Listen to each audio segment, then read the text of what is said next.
먹으면 안 된다. 뭐 이렇게 좀 논란이 됐죠. 이게 고린도 교회도 동일하게 있었고 로마 교회도 왜냐면은 이 이방 문화 자체가 이방 신들이 많았어요. 로마 그 문화도 보면 많잖아요, 그죠? 뭐 제우스, 뭐 그 그리스 신화에 나왔던 그 신들이 사실은 로마에도 시랍이라고 하죠. 로마 그 신들 이름만 좀 바꿔서 동일한 그 이방 신들이 있었잖아요. 그래서 그 신전들이 있었고 그 신전들이 있으면 꼭 뭐가 있었어요? 거기에 문란한 그러한 파티가 있었고 그래서 성적인 어떤 부도덕함이 심했고 항상 이런 것들이 문제가 됐다 이거죠. 또 고린도 교회도 있었고 이제 로마 교회에서도 그런 문제가 당연히 로마는 뭡니까? 당시에 문화의 중심지였고 이 로마가 세계를 제패한 제국이었잖아요. 그래서 이런 문제들이 당연히 있었다는 거죠. 근데 믿음이 약한 사람이라고 표현됐는데 그 말씀에 대해서 확신이 부족해서 어려움을 겪는 사람들이죠. 근데 믿음이 강한 자는 말씀이 분명히 있기 때문에 그거에 있어서 흔들리지 않는 그런 믿음이 있는 사람이죠. 그래서 그 1절 보면 그러므로 우리 강한 자들이 마땅히 연약한 자들의 약함을 담당하라 이렇게 말씀합니다. 그래서 연약한 자들이 이런 것 때문에 어려워하는데 우리가 그들을 믿음이 강한 자로서 비판하거나 판단해서 어려움을 주면 안 된다. 그런 얘기를 하는 거예요. 그래서 1절 후반부 보면 우리 자신을 기쁘게 하지 말아야 할 것이다. 여러분들 이제 사도 바울 그 형제님이 얼마나 많은 그 전도 여행 중에서 어려움과 시련을 겪으셨잖아요. 그렇죠? 근데 그런 가운데서 정말 자신을 기쁘게 했더라면은 어떻습니까? 자기 유익을 위하고 자기 기쁘게 하는 것이 목적이었다면 여러 가지 유혹이나 시험들을 참 회피하거나 그렇죠? 이용하거나 굳이 어려움을 이렇게 감수하지 않고 쉽게 가려고 했을 거예요. 근데 바울 형제님은 율법 아래서 너무나 오랫동안 율법의 의의를 이루려다가 결국 어떻게 됐습니까? 실패하죠. 실패하고 그리스도인들이 이렇게 잡아서 심지어 이제 죽음에까지 넘겨주는 그런 일들을 이제 하다가 다메섹 도상에서 주님을 이제 만나면서 극적으로 회심하잖아요. 그러면서 그의 삶이 완전히 이렇게 변화가 일어나면서 이전에 그 자기 의를 추구하는 삶에서 돌이켜서 하나님께 영광 돌리고 다른 사람들의 유익을 위해서 이제 사역을 했죠. 그래서 이 1절부터 이제 7절을 보시면은 사실은 여기에 핵심적인 내용은 하나됨이에요. 하나됨. 하나됨을 통해서 하나님께 영광 돌리는 교회. 그것을 말씀하고 있어요. 우리가 하나 되지 못하면 사실 여러분 이제 교회가 집이라고 하잖아요. 하나님의 집이라고 합니다. 또는 그리스도의 몸, 그죠? 몸된 교회.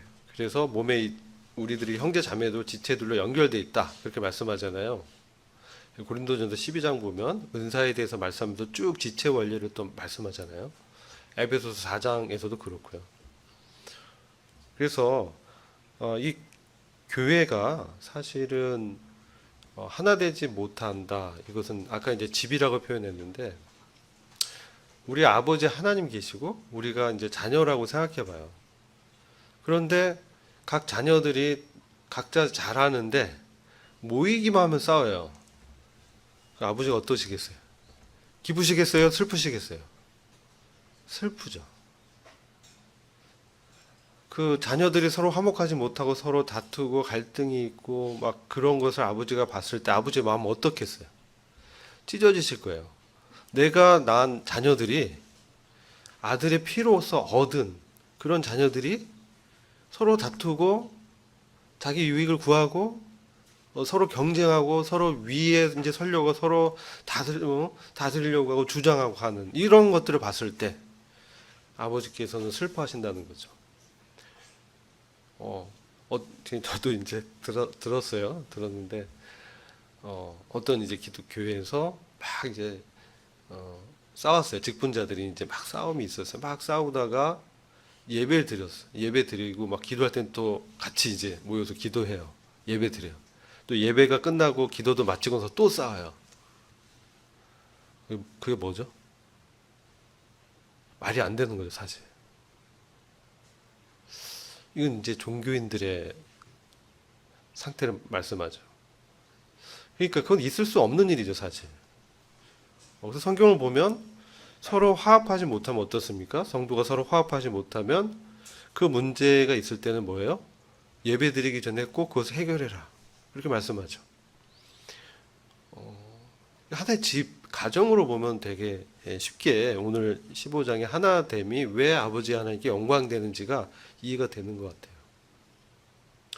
우리 주님께서도 요한복음 17장 그 20절 이하를 보면 아버지께 기도를 이렇게 하시면서 아버지와 아들이 하나가 된 것 같이 우리 제자들도 저와 여러분들이 이제 주님의 제자들이잖아요. 제자들도 그리스도 안에서 하나가 되게 해달라고 아버지 하나님께 기도하셨다는 거죠. 우리 주님의 그 기도 제목이었다는 거예요. 우리 주님이 기뻐하시고 바라는 바죠. 그렇잖아요. 그래서 그런 관점에서 우리가 이 1절에서 7절을 우리가 봐야 돼요. 그래서 우리가 교회 안에서 하나님의 영광을 돌리기 위해서 가장 중요한 게 뭐냐? 어떤 일을 막 하는 그게 중요한가? 그럼 생각해 보세요. 집에서 아버지하고 자녀들이 있는데 하나님의 집이 교회잖아요. 그래서 집에서 아버지와 자녀들이 있고 이 가정 구성원이 있는데 어떤 자녀는 어떤 일을 잘하고 막 해요. 예? 그 일을 잘하는 아버지 말을 안 들어요. 그런데 어떤 자녀는 일은 잘 못해요. 근데 아버지 말을 그렇게 잘 들어요. 아버지가 누굴 더 기뻐하는 거예요? 예? 밖에서 일 잘하고 뭐 이런 거보다 아버지의 말에 순종하는 자녀를 더 기뻐하지 않겠어요? 그게 우리 보면 그 탕자 비유면 큰아들 작은아들 나오잖아요. 큰아들은 아버지 말 순종 잘하잖아요. 작은아들은 남봉꾼이잖아요. 집을 이렇게 떠나잖아요. 근데 정말 아버지가 기다리죠. 둘째 아들 탕자가 돌아오기를. 그죠? 큰아들은 뭡니까? 아버지의 마음은 잘 모르고 일은 잘했어. 근데 진정 그 아버지가 자기 동생, 즉 둘째 아들에 대한 그 애틋한 그 마음은 이해를 못했어요. 어느 게 더 아버지를 기쁘게 하는 것일까? 어차피 아버지 하나님은 부족한 분이 없어요. 우리 아버지 하나님은 그죠? 다 갖고 계실 분이에요. 전능하신 하나님이에요. 우주와 만물을 창조하시고 저와 여러분을 시작하고 나중까지 책임지시는 그런 분이 아버지 하나님이죠. 자, 그런 관점에서 우리가 강한 자, 이건 뭐예요? 믿음이 성장한 사람, 그죠? 뭔가 이제 앞서 있는 믿음이 성장한, 이 믿음이 성장했다라는 것의 가장 큰 특징은 뭐냐? 자기의 유익을 구하기보다는 연약한 지체들의 유익을 더 구하는 거예요. 집에서 형이 동생보다 뭐예요? 더 성장하고 장성했다 이 의미인데, 근데 형이 마치 동생처럼 막 굴면 안 되잖아요. 똑같은 거예요. 믿음이 강한다라는 거는 형처럼 자기 동생들을, 연약한 지체들을 생각하고 아버지의 마음과 같은 마음을 품는 거죠. 아버지가 동생들 향한 그런 마음들, 애틋한 사랑의 마음, 그들이 연약하다고 해서 어떻게 해요? 쫓아내요? 호적에서 파버려요? 그런 아버지 있어요? 거의 없죠. 아무리 어려워도 잘 못해도 자녀라는 거죠. 여러분들 이제 고린도 전서 12장을 잠깐 보시면요.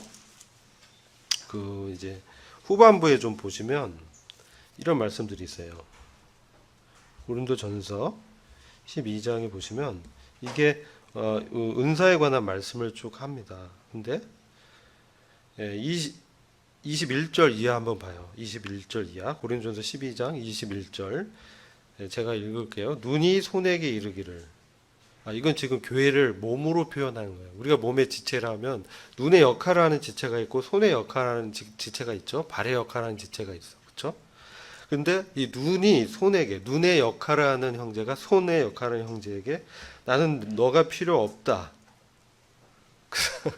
라고 하거나, 근데 머리가 발에게 이르기를 나는 너가 필요 없다 이렇게 할 수 있냐는 거죠. 못하죠. 왜요? 하나가 문제가 생기면 몸 자체 전체의 기능이 제대로 안 돼요. 역할을 못해요. 사람답게 살 수가 없어. 이게 되게 중요합니다. 예.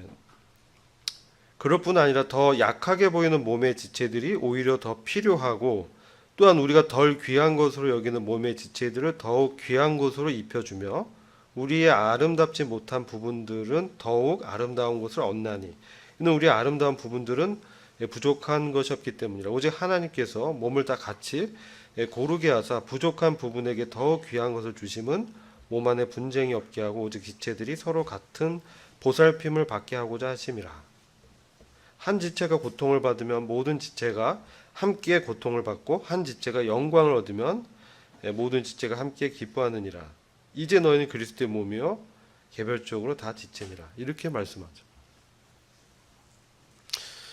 우리가 봤을 땐 조그마고 별로 귀히 여기지 않는, 기능이 별로 중요하게 여기지 않는 그런 작게 보이는 이 몸에 이 지체들이 있어요. 예를 들어 뭐가 있을까요? 엄지 발가락. 별거 아닌 것 같죠? 엄지 발가락. 없으면 걷지 못해요. 방향을 못 잡아요. 여러분 그 달팽이관 아세요? 달팽이관. 귀 안에. 보이잖아요. 굉장히 작죠. 근데 제가 하면 여기 염증이 생겼는데 어떤 현상이 나오면, 평상시에는 이 중요한 걸 몰랐어요. 근데 문제가 생기니까 귀 안에 문제가 생기니까 조그만 달팽이가, 내가 평소에는 정말 있는지 없는지 몰랐는데요, 이 여기에 염증이 생기니까 눈이 뱅글뱅글 도는 거예요. 눈이 뱅글뱅글 도면서 이게 서 있을 수가 없어요. 막 이렇게 기우는 거예요. 그리고 이 걸을 수가 없어요. 그냥 먹은 건 다 쏟아내요. 뒤집혀 버려요. 앉아 있어도 빙빙 돌고요. 도저히 정상적인 생활을 못 하겠어서 제가 혹시 이 뇌에 혈관이 터진 줄 알았어요. 병원에 가서 찍어봤어. MRI로 찍어봤어요. 근데 뇌는 멀쩡하세요. 이게 왜 그럴까? 근데 알고 보니까 전정 신경염이라고, 전정신경이 달팽이 관에 있는 그 신경이에요. 거기 염증이 생기니까 그렇게 사람답지 못하게 되더라고요. 아주 작게 보이고 정말 평소에는 있는지 없는지 모르는 그 지체가 사실 굉장히 중요한 기능을 한다는 거예요. 이게 몸의 원리예요. 우리 교회에서도 똑같이 우리가 지체잖아요. 그렇죠? 뭔가 작아 보이고 연약해 보이지만 그게 없으면 몸의 기능을 못 한다는 거예요. 그래서 아까요, 눈이 손에게 난 너가 필요 없어, 머리가 발에게 난 너가 필요 없어, 이런 말을 못 한다는 거죠. 제가 내 달팽이 관에게 너 필요 없어 하는 순간 저는 누워 있어야 돼요. 살아갈 수가 없어요. 그죠? 조그만 우리 안에 있는 기능들이 많아요. 보이지 않는 기능. 그러나 그거가 없으면 우리가 살 수가 없다. 이게 몸의 지체를 주님께서 교회의 연합의 원리로 말씀하시는 것은 굉장히 영적인 의미가 있는 거예요. 그래서 오늘 말씀 보면요, 로마서 이 15장 말씀도 하나됨을 이루지 못하면 아버지께 영광을 돌릴 수 없다는 거예요. 그 말씀을 하고 있어요, 전반부에서. 그래서 6절을 보시면요, 이 5절 6절을 보시면 이제 인내와 위로의 하나님께서 너희에게 그리스도 예수를 따라서, 예수를 본받아서 서로 같은 생각을 갖게 하사 한 생각과 한 입으로 하나님 곧 우리 주 예수 그리스도의 아버지께 영광을 돌리게 하시길 원하노라. 이게 뭔지, 그러니까 우리가 같은 생각을 갖고 이런 같은 마음을 갖고 같은 입으로 예수 그리스도 아버지께 영광을 돌리기를 원한다 하면서 뭐라고 하냐면 7절에 그러므로 그리스도께서도 하나님의 영광에 이루도록 우리를 받으신 것 같이 너희도 서로를 받아라. 서로를 각자에게 필요한 존재와 지체로 귀히 여기라, 이런 말씀이죠. 존중하라는 것이죠. 그렇게 했을 때 아버지 하나님께 영광을 돌린다는 거예요.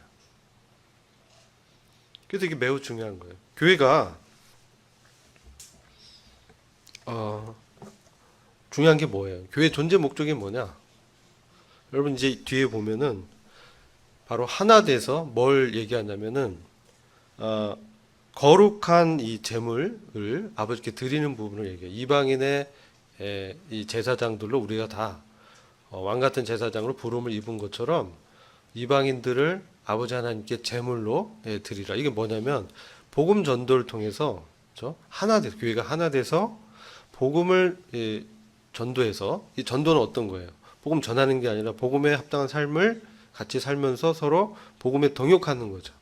동역하면서 전하는 이런 교회가 되려면 어떻게 해야 돼요? 먼저 이 하나됨을 지켜야 돼요. 이게 중요합니다. 근데 우리가 말씀 보면 평안에 매는 줄로 성령이 하나 되신 것을 지키게 하라, 이렇게 말씀하죠. 평안에 매는, 이게 에베소서 4장 3절이에요. 평안에 매는 줄로 성령에 하나 되게 하신 것을 힘써 지키라. 힘써 지키라. 그러니까 뭐냐면 이것은 우리가 힘써야 돼요. 힘써야 돼요. 성령이 하나 되게 하셨어요. 왜? 평안으로 우리를 주님이 서로 여기서 매는 줄이라고요. 평안이라는 것이 줄로 표현되면서 우리를 서로 이렇게 연결되게, 연합되게 묶고 있다는 거예요. 이것은 여러분들이 한번 생각해 보세요. 왜 우리가 하나됨을 지키지 못하고 서로 교회 안에 갈등과 분쟁과 경쟁 의식이 생기는가? 왜 그러는 것 같아요? 네? 여기 1절에 보면 나오죠. 자기를 기쁘게 하려고 하기 때문에 그래요. 자신을 기쁘게 하려고, 자기를 더 드러내려고, 그죠? 자기의 유익을 더 추구하는 거. 이게 하나 되는 것을 깨는 것이죠. 내가 옳은 거예요. 내 생각이 옳고, 내 주장이 옳고, 내 판단이 옳은 거예요. 그러니까 다른 사람이 드러나거나 다른 사람의 주장이 이렇게 드러나서 내 주장을 이기려고 하면 그게 어려운 거예요. 기쁜 게 아니에요. 만족스럽지 못해요. 평안이 깨져요. 그래서 이것은 사실 이게 실질적인 우리가 교회 안에서 부딪히는 문제입니다. 그럼 이런 부분을 말씀 어떻게 이것을 말씀하냐면요. 아까 에베소서 4장 3절은 평안에 매는 줄을 말쓰면서 성령에 하나 되게 하셨다, 이렇게 말씀합니다. 이 평안은 주님이 주시는 평안이죠. 인간이 주는 평안은 일시적이고 어려움이 오면 깨집니다. 그러나 하나님이 주시는 그 평안은 영원하고 우리 안에 평안의 근거로 주님이 오셨잖아요. 우리의 어떤 갈등과, 그렇죠? 이런 모든 것들을 주님이 그 전쟁, 영적인 전쟁, 외적 갈등, 이런 모든 것을 주님이 종결시키신 거죠. 어디에서? 십자가에서. 그래서 여기서 3절 보면요. 주님은 자기를 기쁘게 하지 않으셨고, 기록된 바, 성경의 기록이 주를 비방하는 자의 비방이 내게 임하였나이다. 이 말씀은 시편 69장 9절인데, 이 말씀은 여러분 어디에, 신약에 어디에 또 나오죠? 성전을 주님이 정화하는 일을 하셨을 때, 성전에서 유월절 행사를 지키기 위해서 유대인들이 모여서 성전에서 뭘 했습니까? 장사를 했어요. 그렇죠? 환전을 하고. 잘 아시죠? 그러니까 주님이 그걸 보고 어떠셨어요? 아, 그래, 잘하고 있어. 괜찮아. 어차피 이게 필요한 거야. 그치? 재물을 살려면 뭐가 필요해? 돈이 필요하잖아. 근데 재물을 끌고 오지 말고 그냥 돈 여기서 바꿔서 여기서 사면 되잖아. 편하잖아. 그죠? 거기서 뭐예요? 성전세도 이렇게 받고. 그쵸? 그래서 이 바리새인들은 뒤로 이렇게 돈 챙기고 그랬잖아요. 그러니까 이건 어떤 유월절이, 명절이 원래 하나님을 기쁘게 하고 하나님을 기념하는 명절이어야 되는데 하나님의 그 구원의 출애굽의 사건을 그렇죠? 그것을 기념하기 위해서 명절에 모이는 것인데 지금 뭡니까? 그게 아니에요. 유대인들의 명절로 그 목적이 훼손됐죠. 그리고 자기들이 그렇게 장사를 한 거야. 그러면 그걸 주님 봤을 때 뭐라고 하십니까? 끈으로 채찍을 만들어서 다 뒤엎고 채찍을 만들어서 막 채찍질 하면서 그를 다 내쫓았어요. 그래서 아버지 집은 장사하는 집이 아니고 기도하는 집이다. 예배 드리는 곳이다. 그러면서 평소에 그렇게 인자하시고 긍휼 풍성하신 주님이 돌변하셔서 헐크가 된 거지. 갑자기 하면서 그냥 다 엎어버린 거예요. 유대인들도 깜짝 놀랐어요.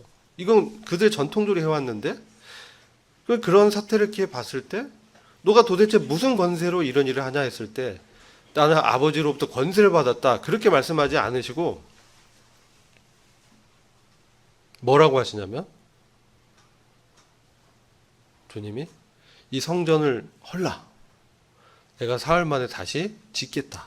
갑자기 엉뚱한 말씀이에요. 근데 그걸 그때 제자들은 깨닫지 못하고 주님이 죽으시고 사흘 만에 부활하셨을 때 이걸 깨닫잖아요. 이 사건에서 나왔던 그 인용한 말씀이 이 말씀이에요. 시편 69장 9절. 주를 비방하는 비방이 내게 임했다. 그리고 성전 아버지의 전을 향한 열심이 나를 삼키웠다. 그래서 주님이 이 성전을 정화한 일 때문에 유대인들한테 공격의 대상이 되셨어요. 그리고 주를 위한 비방이 주님께 또 임했다. 이것은 아버지에 대한 비방이라고 말씀하는 거예요. 성전을 그 목적대로 하지 않는 이런 것들을 뭐라고 하냐면 하나님께 대해서 모독하고 비방하는 일로 말씀하는 거죠.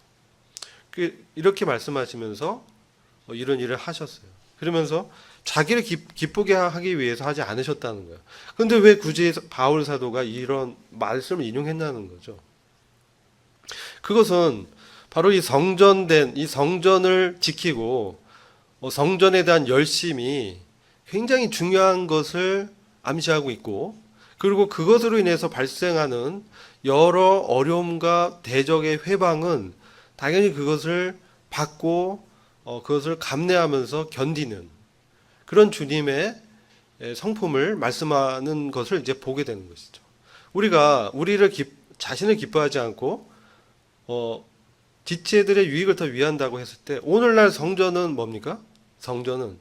오늘날의 성전은요 하나님의 교회예요, 그렇죠?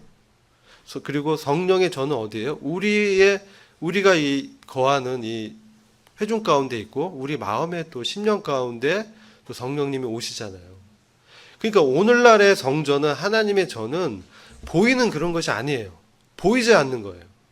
바로 우리 교회 공동체 안에 성령님이 거하시고 하나님이 임재하시고 우리 각자의 개인의 심령에 임하는 거예요. 그래서 이 성전을 같이 세우고 그죠? 교회를 세운다는 것은 어떤 의미겠네요. 여기서 자기를 기뻐하지 않고 다른 사람의 유익을 기뻐하고 이 덕을 세우고 하나됨을 지키고 이 모든 것이 뭡니까? 교회를 건축하는 것과 관련이 있는 거예요. 교회의 덕을 세우는 것과 관련이 있는 거예요. 교회 하나됨을 지키는 것과 관련이 있는 거예요. 그래서 주님이 마지막에 요한복음 17장에서 아버지 하나님께 그와 같이 기도를 드리는 거예요. 이 하나됨에 대해서 너무나 중요하기 때문에 그것이야말로 하나님 아버지께 영광 돌리는 일이기 때문에 매우 중요한 겁니다. 근데 거기서 우리가 깨달아야 되는 것은 바로 자신을 기쁘게 하지 않는다는 그 영적 의미가 뭐겠느냐. 주님이 왜 이와 같이 말씀하셨느냐. 이것을 이제 깊이 깨달아야 되는 것이죠. 우리가 같은 생각을 갖고 같은 말을 하고 또 하나됨 지키는 거 이것이요. 여러분 이게 머리로 이해가 되게 어려워요. 정말 그래요. 우리가 이렇게 몸이 연결됐다고 하는데 이게 믿음의 문제인 거죠. 믿음의 문제예요. 하나로 지체로 연결되어 있다는 것도 믿음이에요. 믿음의 관점에서 봐야 되는 거예요. 그런데 여러분 하나됨을 지키는데 가장 방해가 되는 것이 아까 뭐라고 말씀드렸어요? 자기라고 했잖아요. 자기를 기쁘게 하려고 하는 거. 자아의 어떤 육신을 추구하는 거. 이런 부분인 거예요. 그래서 이런 부분들이 결국 자기를 기쁘게 하는 것들이에요. 교회 안에서 이런 것들이 있으면 그냥 이 사역도 자기의 만족을 위해서 할 수가 있어요. 근데 자기를 기쁘게 위해서 하는 게 아니에요. 사실은 우리가 몸된 교회를 세우고 교회 안에서 내가 맡은 은사와 역할을 하는 거예요. 물론 그거 할 때 기쁨이 있습니다. 근데 그거 자체가 목적은 아니죠. 기쁨이란 건 수반되는 거예요. 기쁨이 목적은 아니잖아요. 그럼 무엇이 목적이어야 되냐? 바로 하나님께 영광을 돌리는 것이 목적이어야 돼요. 근데 하나님께 영광을 돌리는 목적을 위해서 우리가 어떻게 되냐? 자기를 기쁘게 하지 않고 지체들을 세워야 돼요. 그리고 지체들이 세워지는 것을 내가 기쁘게 여겨야 돼요. 근데 그게 잘 안 된다는 것을 저와 여러분들이 경험을 해요. 왜 안 되냐? 왜 안 되냐? 우리가 그 부분을 우리가 고민하고 그 부분을 교제를 해야 돼요. 그래서 오늘 1번 문제가 매우 중요해요. 그래서 여러분들이 그리스도 안에서 연합됐다고 얘기하고 나의 주인은 주님이라고 고백합니다. 이게 뭐냐는 것이죠.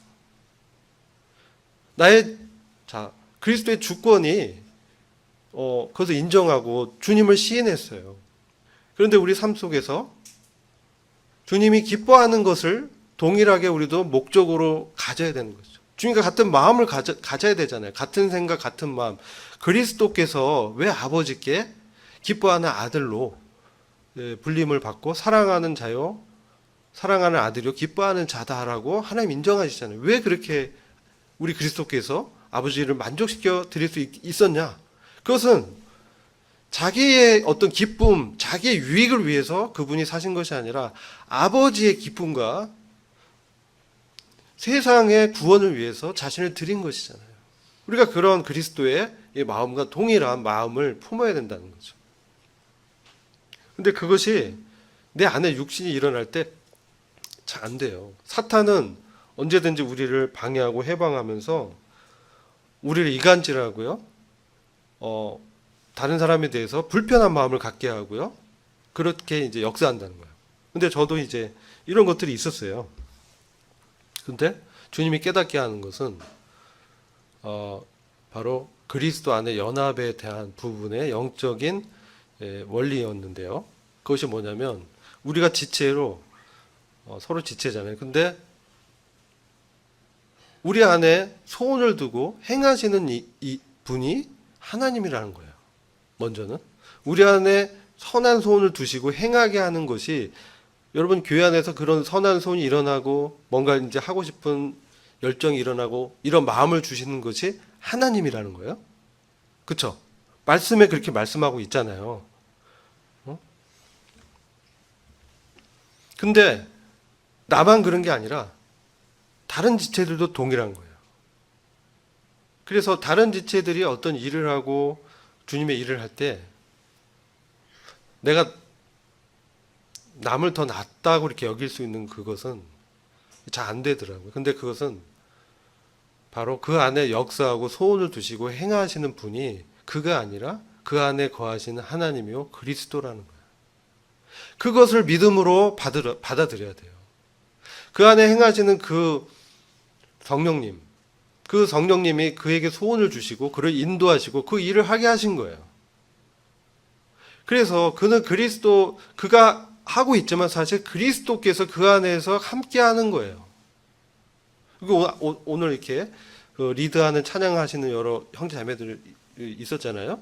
그럼 그 안에 기쁨을 주시고 그 찬양하게 하시고 그런 역할과 은사를 행할 수 있게 하신 것은 누구예요? 바로 하나님이라는 거죠.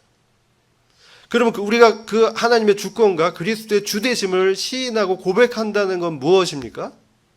바로 그 지체에게 역사하는 바로 그 주님의 은사와 역할을 인정하는 거죠. 그렇죠? 하나님이 그에게 선한 소원을 두시고 그렇게 하고 있다는 것을 믿음의 눈으로 인정하고 용납해야 되는 거예요. 그게 서로 받는 것입니다. 그냥 서로 내가 받아야 돼 해서 받아지는 게 아니에요. 분명한 말씀을 근거로 우리가 믿음으로 받아야 되는 거예요. 하나님 말씀이 그렇게 얘기하고 있어요. 자, 그렇다면 그가 행하는 것이 바로 그 자신이 행하는 그것이 아니라 그 안에 그리스도가 행하는 것이다. 그죠? 이게 그리스도 연합의 진리잖아요. 그렇다면 자, 한 걸음 더 나가서 사도 바울이 뭐라고 말씀하냐면 데살로니가 성도들에게 너희는 나의 기쁨과 자랑의 면류관이라고 말씀합니다. 그리고 너희와 함께 그리스도의 그 시상께서 같은 그 상을 받기를 원한다. 이렇게 말씀하잖아요. 나의 기쁨이요 자랑의 면류관이 바로 너희들하고 말을 하고 있어요.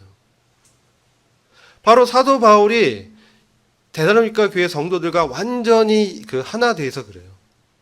지체로서 완전히 연결되어 있기 때문에 그와 같은 마음이 생기는 거예요. 여러분, 아버지가 자기 자녀가요 어떤 경기에서 메달을 땄어요. 그러면 메달 그 시상대에서 그 메달을 뭐 금이든 은이든 동이든 그 메달을 딱 걸 때, 상을 받을 때 어떤 느낌을 갖겠어요? 너무나 영광스러운 느낌. 내 아들이지만 마치 자신의 기쁨으로 여기잖아요. 그렇지 않아요? 그게 왜 그래요? 내가 난 자녀이기 때문에. 그래서 내가 피로서 이렇게 연결되어 있기 때문에 그런 거예요. 근데 우리가 서로 지체라는 건 그리스도의 피로 연결되어 있는 거예요. 그리스도의 몸, 우리가 성 만찬 떼면서 만찬을 이렇게 떼잖아요. 그 의미가 뭐냐면 그리스도 안에서 우리가 하나 되었다라는 것을 보여주는 거예요. 그것을 기념하는 거예요. 그래서 그리스도의 복을 우리가 같이 누리고 공유하는 거예요. 그리스도의 영광을 함께 공유하는 것이죠. 하나님의 아들의 그 영광에 우리가 함께 들어갈 교회라는 것이죠. 그래서 우리가 서로 연결돼서 서로의 기능과 역할을 하고 있는 것입니다. 그래서 이 하나됨을 지킨다는 것은 뭐냐면 바로 이러한 원리를 믿음으로 이 진리를 받는 것이죠. 그래서 상대방이 우리 지체가 그렇게 일을 하고 어떤 은사를 행할 때 그리스도께서 저 안에서 역사하시는구나. 그리고 내가 그것을 위해서 예를 들어 우리가 복음 전도를 우리가 함께 동역하자고 하잖아요. 오늘 이 말씀의 후반부에는 복음 전도의 동역을 말씀하고 있습니다. 그런데 그 복음 전도의 자원은 뭡니까? 바울에게 있어서 그가 복음을 하나님의 은혜의 복음을 전하게 했던 동력은 바로 그와 같은 대적자를 받은 하나님의 은혜였어요. 은혜였습니다. 죄인을 들어서 하나님의 아들로 삼으시는 은혜였습니다. 하나님의 아들 그리스도, 그 그리스도의 생명을 바쳐서 얻은 그 귀한 아들. 우리가 저와 여러분이 그런 하나님의 아들들이라는 것이죠. 그래서 나의 지체가, 나의 형제와 자매가 그 은사를 행해서 따라 할 때에 전도자로서 어떤 분이 전도를 하고 설교를 할 때에, 그쵸? 그때 어떻습니까? 그 안에 그리스도께서 그에게 역사해서 그 복음의 말씀을 증거할 때에 바로 그리스도께서 말씀을 전하는 것이고, 그리고 우리가 그 그리스도와 연결된 지체이기 때문에 그 복음 전도의 그 일에 같이 연결돼서 그 일을 하고 있는 것입니다. 아시겠어요? 그러니까 제가 여기서 말씀을 전하지만 여러분들이 저와 연결돼서 앉아서 듣는 것이죠. 근데 이게요, 사실 한 몸이라는 거예요. 그래서 중요한 거예요. 그래서 우리가 어떻게 상을 같이 나눠요? 그래서 앉아만 있어도 상을 받는 거예요. 자리를 지켜도 상을 받는 거예요. 왜요? 그 몸의 역할, 기능의 역할을 하고 있기 때문에 그런 거예요. 그래서 복음의 전도, 복음 전도의 사역에 동참할 때 우리가 예를 들어 22일 날 베이킹을 이제 하잖아요. 그때 같이 좀 협력하고 그 주체로 주관하는 그 팀 멤버 형제 자매들 있죠, 청년들이. 그럼 그들만의 일입니까? 아니라는 거예요. 연결돼 있다는 거예요. 그렇죠? 그 은사를 받은 그 마음의 소원과 책임을 느낀 형제들이 앞에서 자매들이 하지만 우리가 뭡니까? 서포트하고 같이 할 때 이 일이 함께 하는 거라는 거예요. 그래서 아까 다시 설교자가 이렇게 말씀 전할 때 내가 복음의 은사, 전도자의 은사가 없지만, 그렇죠? 그를 위해서 기도하고, 그래서 사도 바울이 뭡니까? 나를 위해서 유대인들로부터 구원 얻을 수 있도록, 새 힘을 얻을 수 있도록 기도해달라고 하잖아요. 기도할 때 어떻습니까? 연결돼서 하나님께서 역사하는 거예요. 그래서 기도하라고 하나님이 말씀하는 거예요. 우리가 기도할 때 그 사역을 같이 하는 거예요. 그래서 이 교회가 서로 하나됨을 지키고 세워갈 수 있는 거예요. 그러할 때 이 일이 하나님께 드려지는 예배가 되고 제물이 되고 하나님이 영광을 받으시는 거예요. 아시겠어요? 이게 지체의 원리예요. 제가 이것을 깨닫고 나서 이게 적용되고 내 것이 되려면요, 그 기도해야 돼요. 이 말씀이 내 것이 되면 기도하고 주님께서 그런 마음을 주시고 했을 때 어떻게 됩니까? 그 일을 하는 지체들에게 경쟁 의식이 없어져요. 왜? 그가 할 때 내가 함께 하는 거예요. 그가 행할 때 나도 같이 행하는 거예요. 그런 마음으로 기도하고 도와야 되는 거예요. 그게 동역이에요. 그게 하나됨을 지키는 거예요. 비단이 그건 전도의 일만 그렇다는 게 아니에요. 교회 모든 일에 우리가 서로의 각각의 은사와 기능에 따라서 앞서 행하는 메인 그런 역할을 하는 은사 있는 형제들이 있고 자매들이 있어요. 그러면 다들 은사와 역할이 다르기 때문에 제가 아까 말씀드렸잖아요. 눈이 손에게 너 필요 없어. 이 얘기 못 한다고요. 예? 눈이 아무리 봐도 손이 없으면 아무 소용이 없잖아요. 보기만 하면 뭐예요? 일을 하는 건 손이잖아요. 아무리 머리가 지시해요. 야, 저기 가야지 지시하는데 발이 없어요. 발이 따로 놀아. 어떻게 되겠어요? 희한한 이렇게 되지. 프랑켄슈타인처럼 이렇게 될 거 아니야. 발이 다른 데로 가면. 교회가 같이 역할을 못 한다는 거죠. 근데 하나님이 중히 여기시는 거는 각자 각계 전투가 아니라는 거예요. 그래서 이게 중요한 거예요. 하나님이 귀히 여기는 거는 같이 연합된 마음으로 같이 동참하고 그 자리에 엎드려도 같이 기도하고, 그죠? 어떤 물질적으로 도울 수 있고. 그래서 여기 보면 예루살렘 교회가 가난한 성도들로 어려웠을 때 이방인 교회들이 그 풍요한 재산 있는 사람들, 재물 있는 사람들이 어떻게 연보를 해서 가난한 물질적으로 연약한 예루살렘 교회를 도왔다고요. 그런 이걸 어떻게 해요? 이게 바로 평균케 하는 교회의 원리예요. 평균케 하다, 고르게 하다, 은혜를 고르게 하다라고 표현합니다. 예루살렘 교회가 영적으로 앞서 있었어요. 그래서 거기에 사역자들이 나와서 이방인들에게 복음 전하고 전도해서 영혼을 얻었죠. 근데 이제는 예루살렘 교회가 연약해졌어요. 핍박 때문에 흩어지고. 그랬을 때 각각 가정교회에서 모이는데 먹을 게 없고 너무나 힘들고 먹고 살기가 힘들어졌어요. 근데 그 소식을 들었어요, 바울이. 그러니까 이방인 교회들한테 연보를 해라 이렇게 요청하죠. 그래서 그 연보를 이렇게 모아서 이제 예루살렘으로 갔습니다. 이게 뭐예요? 평균케 하는 은혜예요. 역사. 고르게 하는 거예요. 고르게 한다. 이게 은혜를 고르게 한다라고 표현합니다. 교회는 어떤 사람이 강한 은사가 있고 어떤 사람이 강한 은사가 있고 약한 부분이 있어요. 근데 강한 자가 다 강한 게 아니에요. 어떤 부분이 강한 거야. 약한 사람이 다 약한 게 아니고 어떤 부분이 연약한 거예요. 그래서 이 강한 부분이 있는 사람이 연약한 부분을 보완하고 보충하고 고르게 해서 이렇게 기울어 있는 게 아니라 이게 막 나만 잘해, 나만 더 높아져 이게 아니고요. 자기가 갖고 있는 걸 이렇게 나누면서 어떻게 됩니까? 이렇게 평균케 되는 거예요. 이게 교회의 원리예요. 이게 매우 중요합니다. 그래서 여러분들이 이게 하나됨을 지켜가는 것을 평안에 매는 줄로 성령의 하나 되게 하신 것을 힘써 지키라고 했어요. 그래서 여러분들이 교회 어떤 일을 할 때 그래서 어떻게 돼요? 다른 사람의 얘기를 잘 들어야 돼요. 왜? 그 사람에게 주님이 말씀하고 있다라는 거죠. 그 어떤 사람의 얘기를 잘 들어야 돼요. 근데 이게 나중에 정리가 안 되고 너무 혼란스러워. 그렇죠? 그때 어떻게 해야 돼요? 기도해야 돼요. 그래야 하나됨이 지킬 수 있어요. 기도하고 기다려야 돼요. 주장하고 그걸 해버리면 어떻게 돼요?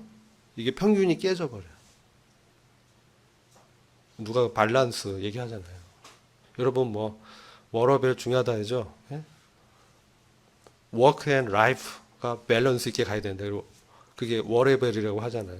그러면 우리 교회 안에서도 은사가 밸런스 있게 균형 있게 가려면 이게 맞춰져야 돼요. 그게 교회가 어떻게 돼요? 흔들리지 않고 지켜지는 거예요. 하나됨을. 이를 위해서 어떻게 돼? 기도해야 돼요. 이게 중요합니다. 여러분들이 이제 청년들이 여러 전도도 준비하고 여러 봉사하고 성도 섬기고 이런 데 있어서 이것을 염두에 둬야 돼요. 이렇게 해야 하나님이 영광을 받는 거예요. 나만 잘해서 나만 이렇게 사는 거 하나님 기뻐하지 않아요. 아버지가 기뻐하겠어요? 한 아들은 막 저기서 이러고 있는데 결코 그렇지 않다는 거예요. 한 지체가 어려우면 모든 지체에게 어려움이 끼친다고 하잖아요. 그게 교회의 원리예요. 그래서 여러분들이 이런 교회의 지체 원리를 잘 기억하시고 우리가 어떤 일을 할 때 그 자기의 그 기쁨을 유익을 구하지 말고 우리의 지체들을 더 이렇게 덕을 세우고 그죠? 당신은 나의 기쁨이요 자랑의 면류관입니다. 이런 고백을 하는 데까지 나가야 돼요. 그런 거 있잖아요. 서로 연인 사이야. 응? 연인이야. 사랑하는 여인이야. 이 여인이 이제 막 고통스럽고 아파요. 그럼 남자가 뭐예요? 내가 아팠다 그러잖아요. 사랑하는 사람이 아프면 나도 아픈 거예요.